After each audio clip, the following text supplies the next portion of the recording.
All right, so let's talk about sitting position. It's probably one of the first things that you will teach in a piano lesson. A couple of things to pay attention to.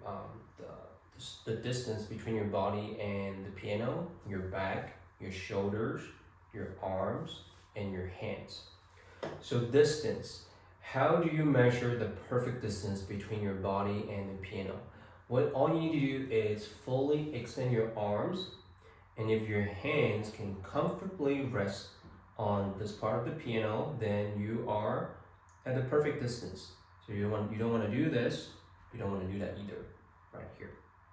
Now, some of your students might not have piano and they have a keyboard instead. In that case, you still want to fully extend your arm and just check your wrist. Okay, if the wrist is aligned with almost halfway, the midway point of the black key, then they're at a perfect distance. And then the next thing you want to pay attention to is your back. So yes, we want to have a straight back, but not this type of straight. So you want to ease up your back a little bit so it's supported by the core of your body. And your shoulders, one trick that I use is I ask all my students to strut their shoulders really tight for 3 seconds. 1, 2, 3, and relax. And there you have it, the perfect relaxed shoulders, okay? Arms and hands. Let's talk about your hands actually. How do you achieve a perfect hand shape? Is you just hang your arms on the side and don't do a single thing. When you don't do anything, your hands will already be in the most perfect shape. And then for your arms, you want to make sure you have almost like an L, not perpendicular, not exactly a 90 degree, but it should be like this, so like a reverse L. Now, how do I check whether like my arm and my hands are perfect, right?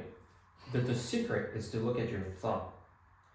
If your thumb is forming a 45 degrees, you see, now this is like 0 degrees, right?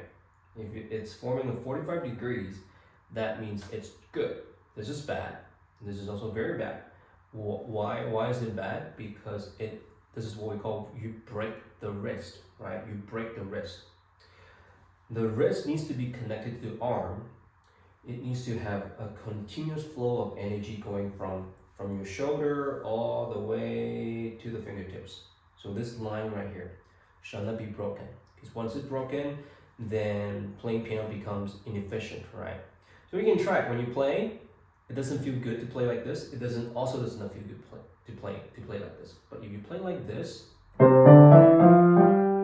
of a sudden it feels good. It feels supported. The fingers are supported, and so yes. So these are the things you want to pay attention to when you're teaching sitting position.